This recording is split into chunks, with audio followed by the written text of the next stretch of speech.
Okay, tayo yung nagbabalik dito sa ating field trip vlog ni Shanray, part 4, part 2 din for the Dinosaurs Island sa Clark, Pampanga. And again, ito talaga yung part ng field trip nila na sobrang na-drain ako. Ayan, dito sa Dinosaur Island, meron dito sobrang funny na show ng mga dinosaurs na kung saan may mascot sila, like may mga tao sa loob. Tapos sobrang kulit kasi kinakagat nila yung mga nanonood na audience. Buti na lang nasa taas kami and hindi kami abot ng mga mascots na yun.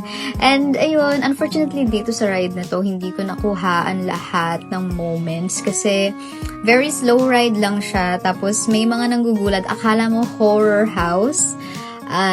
Pero nakakatuwa kasi yung anak ko hindi siya nagulat. Ako lang. Ako yung pinaka nagulat. Yun pa yung hindi ko na-capture. And after that, napunta kami sa Insectlandia na part ng Dinosaur Island kung saan nakakita kami ng maraming animatronics. And finally, after that, ayun, nakapagpahinga kami ng konti before the last part of the field trip. So yun, abangan nyo.